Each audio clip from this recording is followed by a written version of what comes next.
What a good looking airplane.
Beautiful landing.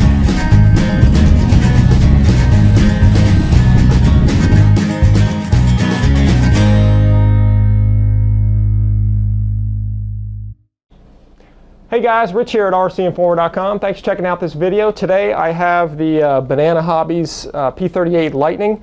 This is a FMS airplane. They're the manufacturers, and they've done a fantastic job building this. I have the FMS P-51 Mustang I've had for maybe like 2 years now, and that's a great flying airplane too, and this is just gone light years even beyond it.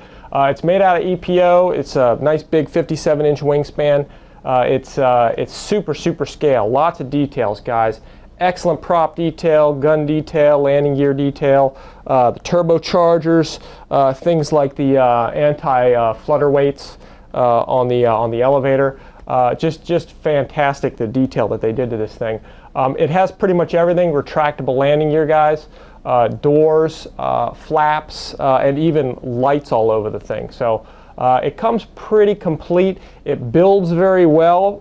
Really, for the most part, I really didn't use almost any glue at all. I didn't glue the main wings or the tail. They suggest doing that if you're going to do aerobatics with it, but we decided just to bolt it together the way it was, and the way they show you in the instructions. And we did aerobatics with it. We hadn't really had any problems with it. The airplane does have a wing spar that runs through the main wing, and the plane seems to be fine just the way it is. The only gluing really that you need is just the details, like gluing on these intercooler scoops and some of the small plastic details and so forth, and that's really about it. This is not a complete build or anything of this airplane, guys. It really doesn't need it because it pretty much went together just like the instructions say. If you get one of these planes and put it together, you'll see what I'm talking about. The instructions are pretty decent, and I didn't really need to go too far outside the instructions. But this is going to be more of a review, and I'm going to show you some of the features and things that this plane has that are very cool. But I am going to sort of give you a little guidance on some of the building things in here, but really not too many changes or anything. The detail of this plane is really the biggest thing that kind of stands out, and it has very few negatives. In fact, the only negatives I can think of really are the antenna that sticks down from under the nose that used to be here. When you're landing and taking off on grass in particular, which is all I fly off of, and this is a great grass airplane, you'll probably lose that antenna right off the bat. I noticed on the Banana Hobby video, Pete's airplane, that he doesn't even have it on there. Either his broke off or he just decided not to put it there. In either case, it's going to come off. The only other downside we've seen when flying the airplane on grass is occasionally the nose wheel steering mechanism will come out of place if you have a hard landing or hit a pothole or something, and that'll cause the wheel to turn, and the plane will just sort of grind to a halt. But otherwise, the landing gear has been great for landing and taking off on grass. and we haven't had any problems with it. One of the biggest things is that the airplane just flies fantastic, guys. It's a very stable flyer. It flies very scare-like. It'll do aerobatic maneuvers as well. It rolls at a very, very high rate, and it will do loops, of course. It will fly inverted. That's not a scale maneuver. It'll fly inverted, but it doesn't like to do it so much. You have to pull a lot of nose down stick to get it to stay upside down, but it'll do it fine. But otherwise, it's mostly just a really nice, smooth scale flyer that lands well. As you approach or do your landing approaches, you want to carry a little bit of power. I noticed that about the first setting of flaps, which is about 10 to 15 degrees or so, and about a third throttle is probably what you need when you're coming in to approach and land. If not, it tends to sink in and drop in hard. But as long as you carry a little power, it'll land real nicely. Anyway, guys, I've found flying this airplane and building this airplane was a breeze. The video I'm about to show you guys is going to just detail some of the highlights and give you a little guidance on building it. Anyway, without delay, on with the video. Okay, folks, to start off the review of the Banana Hobbies P-38 Lightning, I thought I'd show you a quick view of the box. It all arrived in one piece with no damage. Here's a quick look at the outside of the box. This plane's made by FMS, obviously. I've had real good success with FMS stuff. I really like their products. Let's take a look inside and see what we see. Here's a quick look at the inner box with the cardboard piece that they taped over the top nicely. I like it when they do this because it seems to keep everything real secure. We'll go ahead and flip that open and see that everything looks real nicely packed inside. I'll go ahead and get everything out and we'll inspect everything. Here's all the parts laid out, guys, and there are a lot of them. You can see there's a lot of individually bagged parts and wires and tools and glue and so forth. My overall first impression is that the quality is really excellent. All the motors are installed, retracts are installed, retract doors. Even lights. The airplane does have a lighting system on it that's pre-installed, and I'm really pretty happy with what I've seen so far of the parts. Now let me take a closer look and give you a little closer look at some of the individual pieces. Starting off with the center fuselage piece here, guys. Looks like they did a very nice job assembling this thing, applying the decals, and putting everything together. The pilot looks like he's pretty detailed and pretty scale-like. The retract mechanism is installed. We'll take a look at the door once we get everything going and see if it closes a little better. It looks like it does have a little bit of a, like it's not sealed all the way or something, but we'll look at that as we put this thing together. The only thing I noticed on here was that you can see the back end got munched a little bit. It has something to do with the packaging. The box was flawless, so this obviously has got something to do with the way they put it in the box. But anyway, other than that, I'll just kind of bend that back, heat it up, and kind of bend it straight, and we should be good to go. But otherwise, real nice piece, guys. Each engine, nacelle, and boom, guys, has a very nice mounted motor. Everything looks real solid. Again, the retract unit is installed inside here, and the doors are actually already installed too, so we'll look at those as we get to building it. Got a speed controller inside, guys, that's already wired and ready to go. Tail's pretty much the same way, guys. Everything's all hinged with these foam type hinges that seem to work real well. Everything's all wired, and the wires are installed and ready to go in position. Again, guys, real nice quality, real good looking part. The wings are super nice as well, guys. Everything is already, again, hinged with foam hinges. You can see we have a light in the wingtip, and you can see that a lot of wiring is already installed in here for you for the motors and so forth. Servos pre-installed and everything. I really like the flap hinge that they put in there. I kind of haven't really seen one like that. Obviously this is a split flap, but it's a very interesting hinge, real nice design. It's very clean. The only thing I noticed here was the flap seems to have a little bend in it. You see it bends down a little bit, and also this section here actually bends down, and then the flap actually bends down a little bit too. So I'll probably just heat that up and straighten it out a little bit, guys. Real minor stuff, but overall the quality's real nice, guys. No other dents or dings or anything. Real happy with the way the wings turned out on this thing. Here's a nice packaging feature, guys, that they did that I really liked. They went ahead and they gave you 2 packages of props. This one's this one is is labeled counterclockwise and the other one is labeled clockwise. Just like the real airplane, they're counter-rotating and they rotate outward. But it's nice that they separated these for you, so you know, you can put one prop together and put the other prop together without having to, you know, search for which part goes with which. So real nice job there. Here's the horizontal stabilizer and elevator setup. I thought it was a real interesting design how they have the elevator servo right here on a short rod for your elevator, and then a single rudder servo here with a push rod running all the way across to two bell cranks, which I thought was kind of an interesting design. We'll see how this all goes together, but anyway, it looks like a very interesting piece. I just thought it was a neat design, something worth just showing you. As I mentioned before, guys, this plane has all sorts of bags of different parts and so forth that you know, just glue onto the side of the airplane for detail. These are actually aileron or elevator counterweights that literally would just glue on either with CA or we'll use the supplied contact adhesive. Some of the other features also too, you know, this is pretty typical. They give you a screwdriver with all the surface control horns and other detailed parts bag. One of the things that I really like about it too is the organization of everything. Parts are really well labeled and so forth for everything. You can see here all the different, like here's a landing gear door sequencer, but all the channels, channel 1, 2, 3, 4, 5, all the channels are labeled, and they even gave you a splitter here for the battery pack, so you have can hook up your batteries and so forth. So anyway, a lot of the work's done for you guys, and it's all very, very organized. Last but not least, guys, they gave you a nice instruction manual that seems pretty thorough. I'll report on that, how that goes as I build this thing. Also, a nice feature here too is they gave you a nice, a very detailed water transfer decal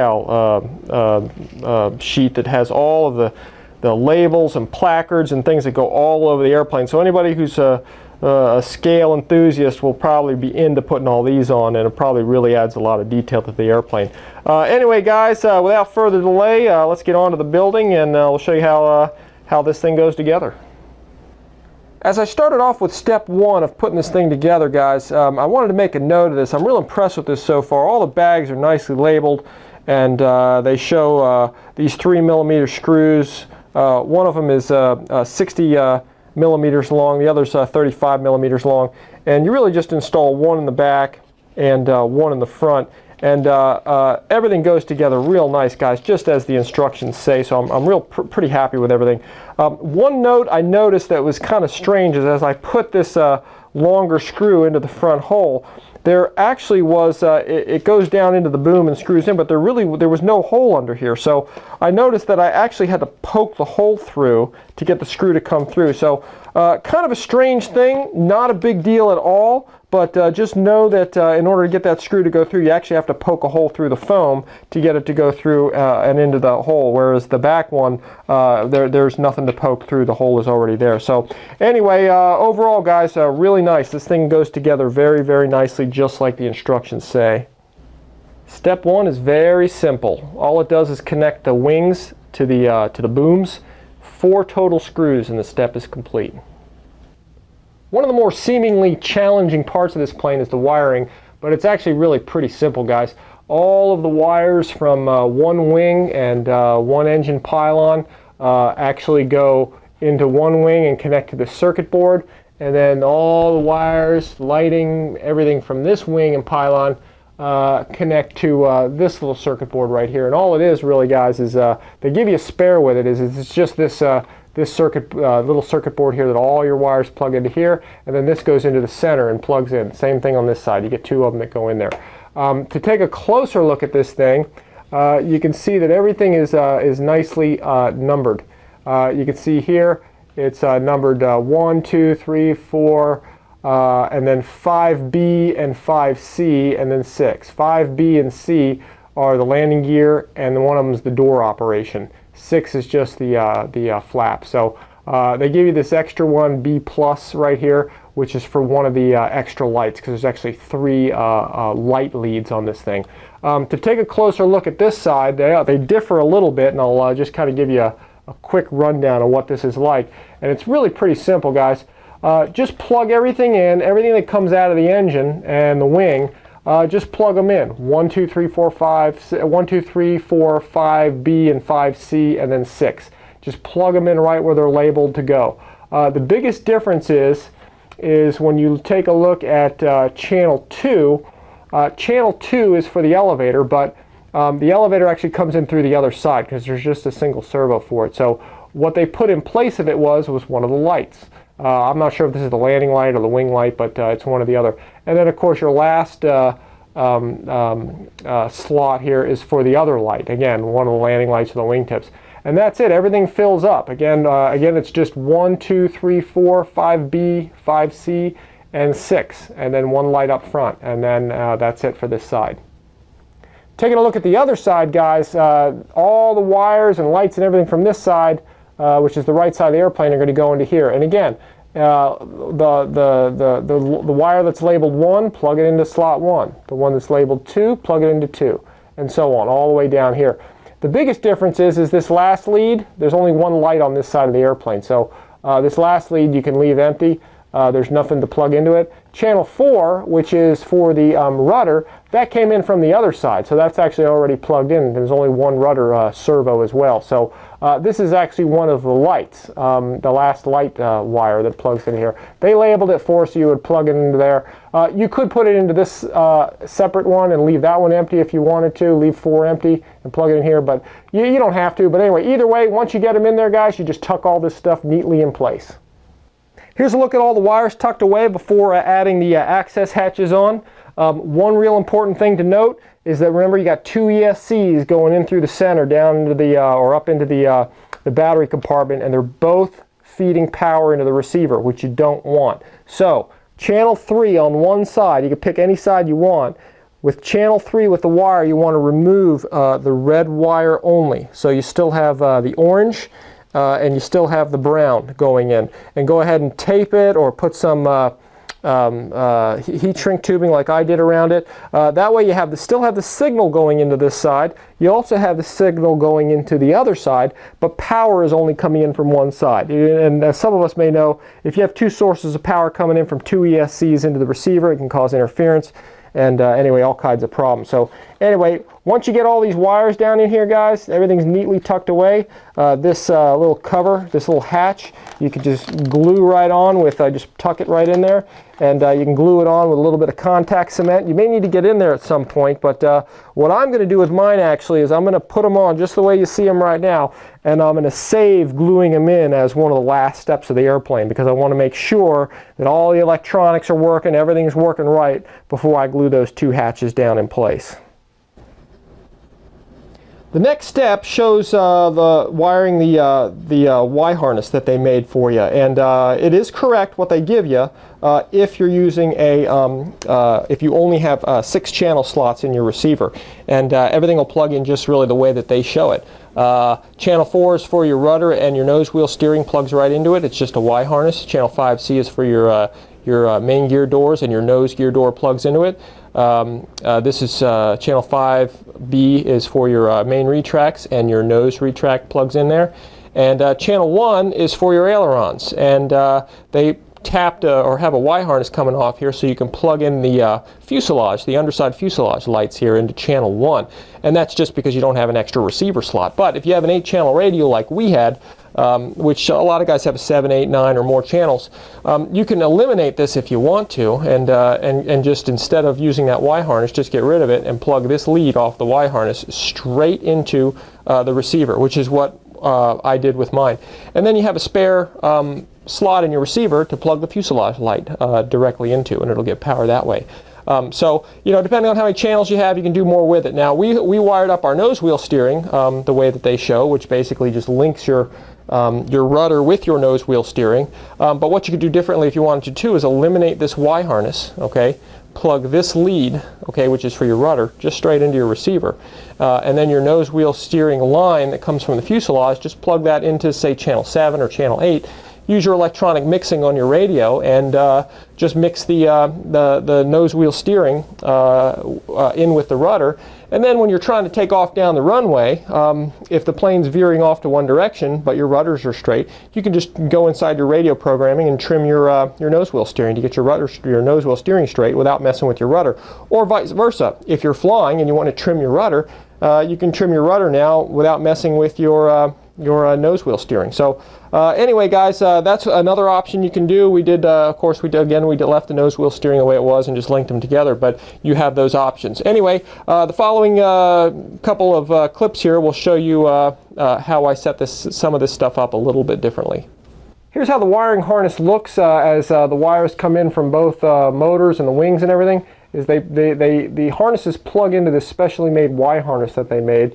And you want to be a little careful with it because it's a little delicate in some places. But anyway, these two bundles come in and then they plug into these you know, kind of multi-outlet receptacles here. And something I figured out or found out that is kind of worth mentioning is you really just plug these things in. But one thing that I found is as I pushed it in the first time, some of these pins right here actually pushed back into the plastic. So as you're putting this on, make sure that as you push this together, that the pin is not going into into the plastic part. So the way to kind of keep that from happening is to hold this part here really tight with your fingers and push on it, so you're actually pushing the wires in there as well too. If you find one of these pins, which I did find a couple that were pushed in, just grab yourself a pair of pliers, grab it, and then just sort of pull it out so it's extended out here far enough to get this into position. You can see that one of the holes is missing one of the metal female connectors, and that's the one that goes here where it's actually missing a pin. So again, carefully holding the wire part, okay, not just the plug. Just go ahead and push these things in here, and that'll make sure that the pins actually drive into the metal female outlets. Now that the wire harness from the two main wiring bundles from the wings are hooked in here, the rest of these are going to go into the receiver or have something else plugged into them. Now, to break it down as simply as I can, because this kind of does look messy, channel 1, 2, 3, and 6 plug directly from this big Y harness thing into the receiver. So it's channel 1, 2, 3, and 6. And that's aileron, elevator, throttle, and flaps. The rest actually have another splitter that goes in, and here's how all that works. It breaks down. Now that you have the four main wires plugged in from this Y harness into the receiver, which again, it's 1, 2, 3, and 6, which is aileron, elevator, throttle, and flap, you now only really have 4 more to incorporate in, and here they are right here. They all come out of the nose right here. One of them is for the retract, for the nose retract. One is for the door, and one is for nose wheel steering. The last one is just for the 3 lights that are underneath. So what you can do is plug that really into any channel you want. I actually put another extension on there to plug that in. So you really are just left with these 3 wires, which again, for the retract, for the steering, and for the nose gear door servos. And if you follow all the wiring guides and you look at channel 4 and you look at the channel 5C and 5B, those are the ones that you're dealing with. 4 being the nose wheel steering that you're going to wire in with the rudder, or you can put it on a separate channel, but for the purposes of this we're going to put it into channel 4 with the rudder. And then you have you know, your channel 5, B, and C, which is your retract and your door. So here's how those are all going to go in together. Here we're looking at channel 5C and 5B and 5C. Here's the Y harness that comes in, or the main wiring loop or harness, whatever you want to call it, comes in from the main wings, and it has 5B and it has channel 5C. These are for the main gear. Then you have the ones coming from the nose, which are 5B and 5C. And what we're going to do is plug those into the door sequencer.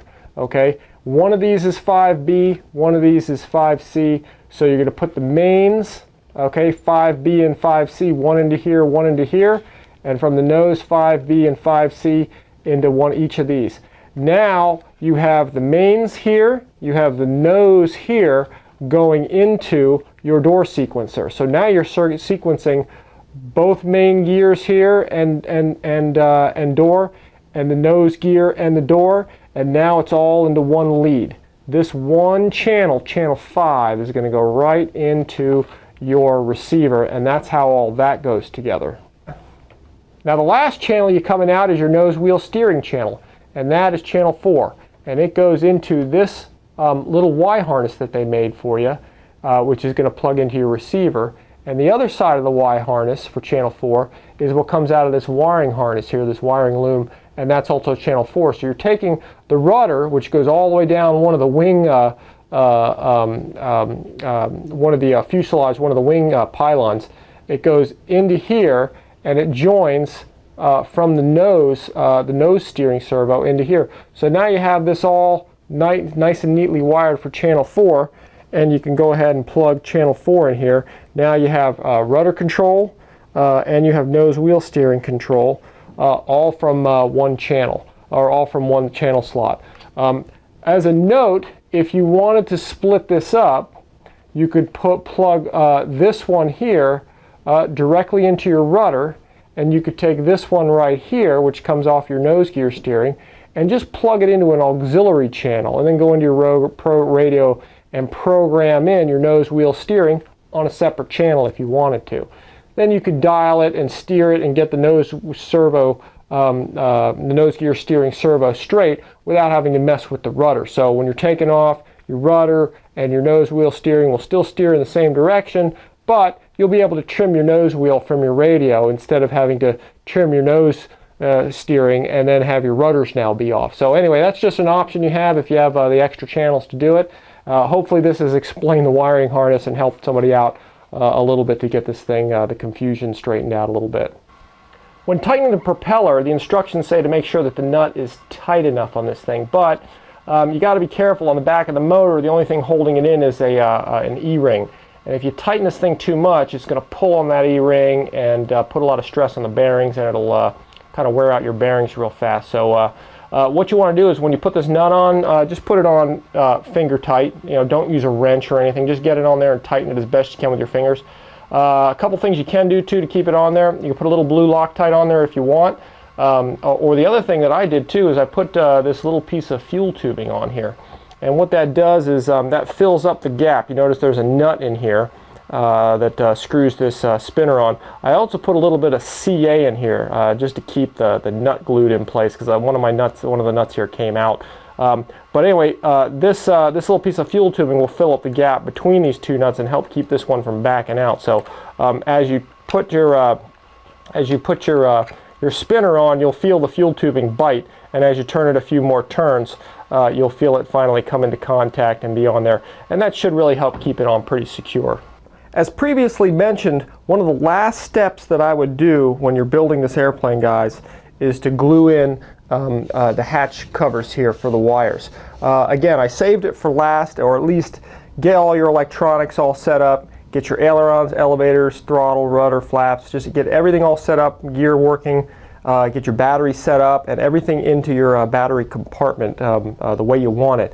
And once all your wiring's done and everything's functioning, then glue these in, because you may need to adjust some wires or push some wires back in there, and you may need access to those. So make sure all your electronics are set up before gluing those in.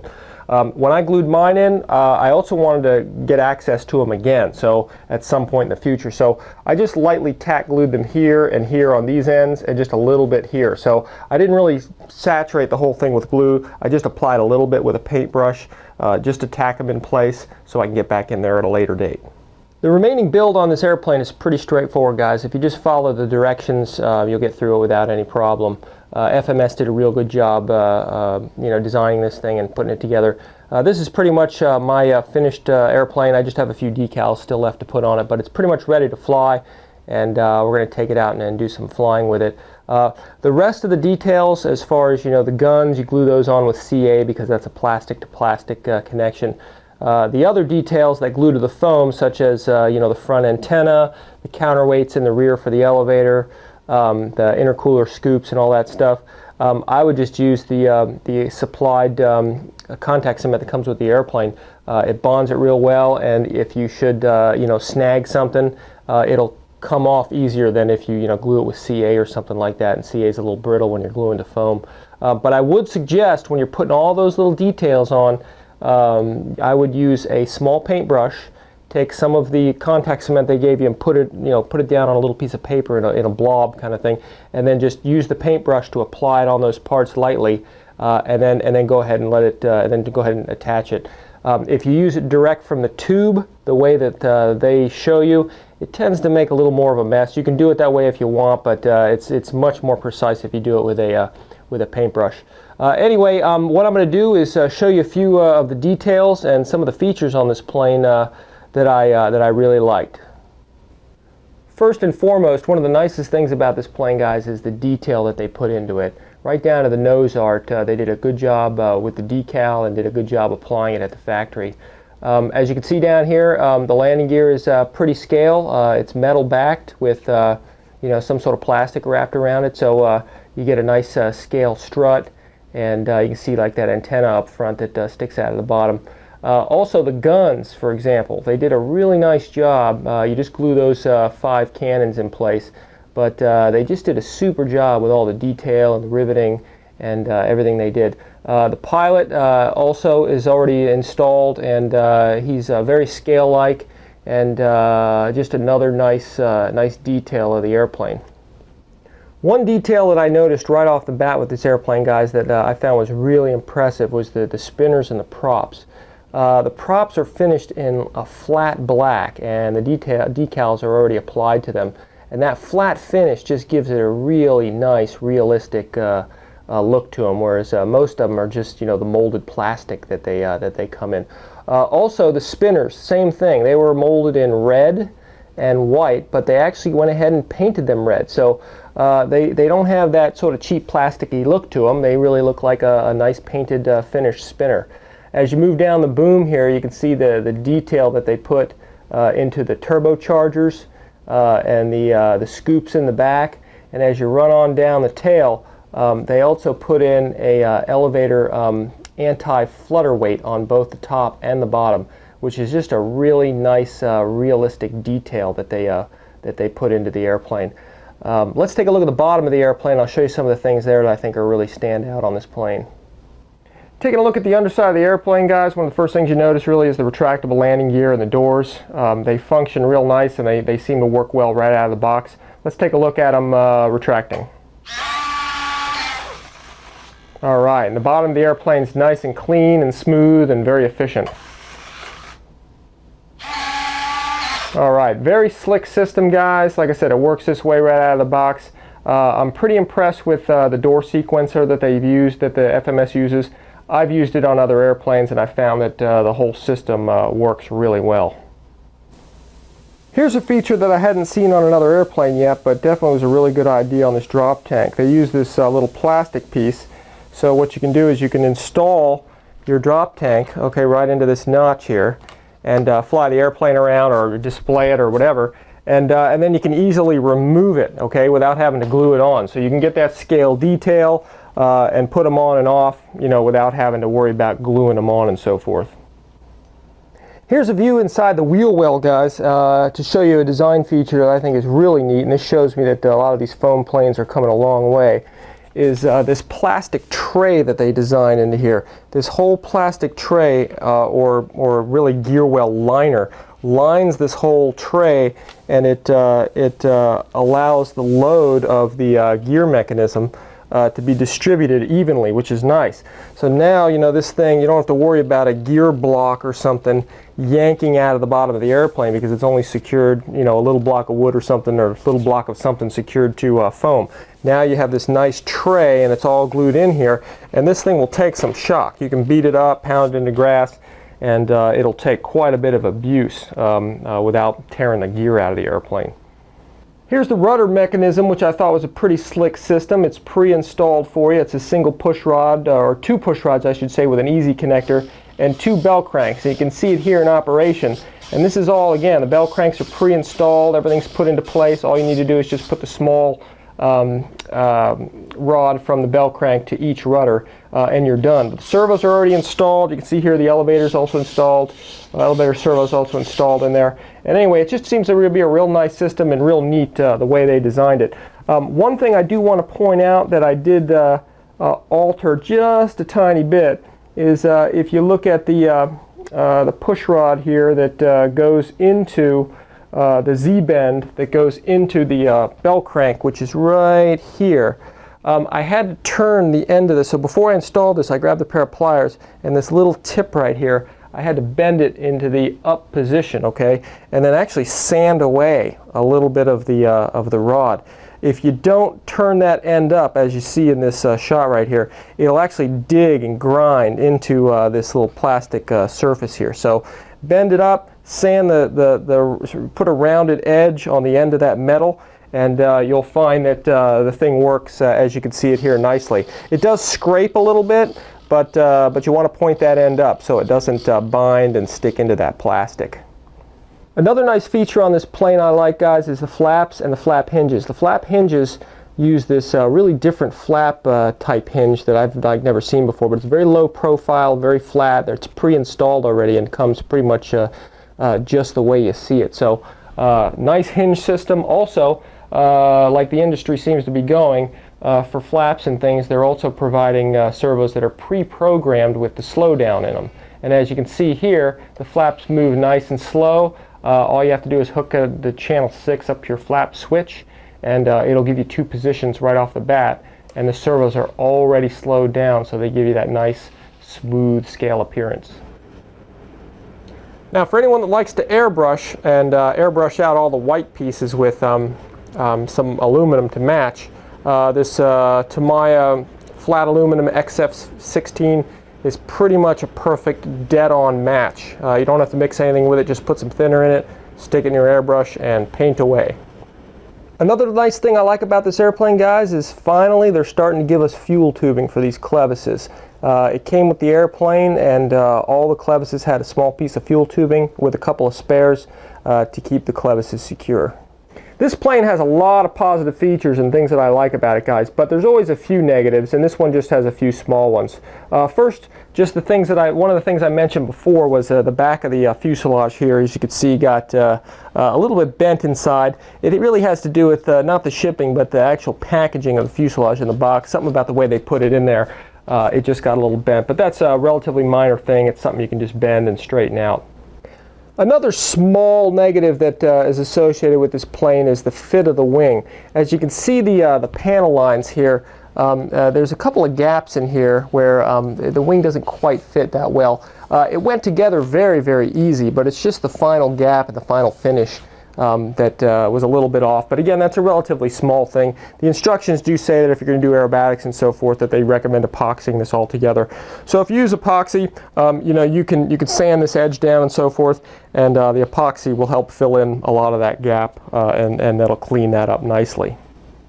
A couple of notes about the battery compartment, guys. One thing that's really good is they finally, somebody got a good strap in one of these things. Normally I'm always screwing around with the strap, but they glued this piece of plastic down here, and they glued the strap in place so you can put your battery in and push it all the way forward, and it's a real nice fit. One of the bad things about the battery compartment, though, is that there's not a whole lot of space in there. They did put a big compartment down in there where you can push your receiver, get your wires and everything back in here, and you've got your Y harness coming out for you know, connecting your battery. But you know, your servo or your receiver is all jumbled down there with its antennas, and you really don't know where it goes. So especially if you're flying JR, this is an airplane, it's probably a good idea to have a satellite receiver, as you can see that I put in here, and put it far away from everything as best you can.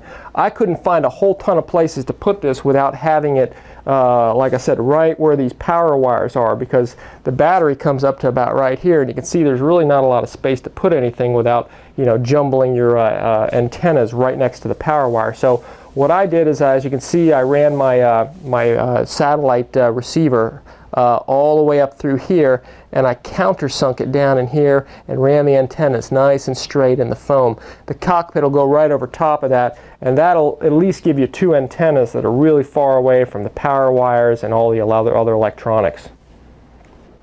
One really cool feature this airplane has are the lights. They're pre-lit or pre-installed, and everything is really bright even during the day. You get 6 lights that are in 4 different positions.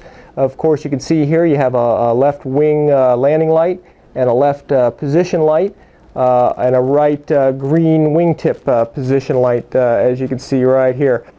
The remaining 3 lights on the bottom of the P-38 are a set of 3 formation lights, which is a very scale feature. In addition, they're also very bright, especially at dusk, and really help you identify the bottom of the airplane from the top. To get the most flight time out of the P-38, I used batteries that were slightly bigger than the recommended 3300 packs for this airplane. I used this Turnigy 3600 30C pack and this Sky Lipo 4400 40C pack. Both are nearly identical in size and weight. 4400 is just a tiny bit thicker, and both of them weigh about the same. You're looking at about 300 grams for the 3600 and about 350 grams for the 4400, so really almost no difference at all. With slight modification, you can make these fit in there. And the only thing I had to do was reduce how far this lower section protruded from the canopy. I did this in seconds with my belt sander. I literally just put this right on the belt sander, shaved it down a bit, and you can see I tapered it just a little bit, and that allowed the battery to fit into place nicely. The only other modification that you have to make is just to the bottom of the battery tray. You can see that plastic piece that's glued to the bottom that holds the battery strap in place. Just ahead of that plastic piece, you can see there was a hump that was right there. I took a piece of sandpaper on a stick, and I cut that, or just kind of tapered that hump off of there, and that allowed the battery to just kind of fit down into the compartment much better than it was. Anyway, this will give you this makes for a real nice upgrade and some really good extended flying times for the P-38. One thing to consider about the P-38 is its size. It's a nice size airplane for flying around. It's not too big, not too small. It has a 57-inch wingspan and will fit inside most cars. I have a small Volvo wagon, and if you have a small truck or something, it fits in there nicely. And it really wasn't designed or intended to be taken apart. That being said, it does come apart. So if you do need to transport it for an extended stay somewhere, it does come apart with bolts, and you unplug the harnesses and you can get it into a car to take it somewhere. But it's just not the kind of thing that you would want to disassemble every day, so plan on mostly keeping it in one piece. Okay folks, this concludes this video on the Banana Hobbies P-38 Lightning, manufactured by FMS Models. Overall, I'm real happy with this airplane, guys. It is one nice package. One item that I do want to reiterate for everybody, and one of the biggest points of this whole video, is really regarding the speed controllers. Both speed controllers do plug into channel number 3, okay, for the throttle, and they both are providing power, and you do not want that. So please be sure to remove one of the red wires from one of the ESCs, so you're only feeding power from one speed controller, not both. Otherwise it'll cause you all kinds of issues and possibly could cause a crash. So you do want to make sure you only have one power source coming in. The other option is to remove both of them and just run remove both red wires and just run the other 2 in, and then you can get a separate BEC if you want. But I didn't find that it was necessary to do that. The one that we've been using has been from one engine, works just fine. Anyway guys, overall real happy with the way this plane looks. It just has stellar scale detail to it. Real happy with overall the way it went together. It just built very easy, mostly with bolts that put everything together. And overall it just flies fantastic. You fly it off of grass, pavement, whatever you want. Anyway guys, thanks for checking out this video. Appreciate you watching. Please leave your comments on the video. Check out rcinformer.com. We got more videos on the way. We'll see you next time.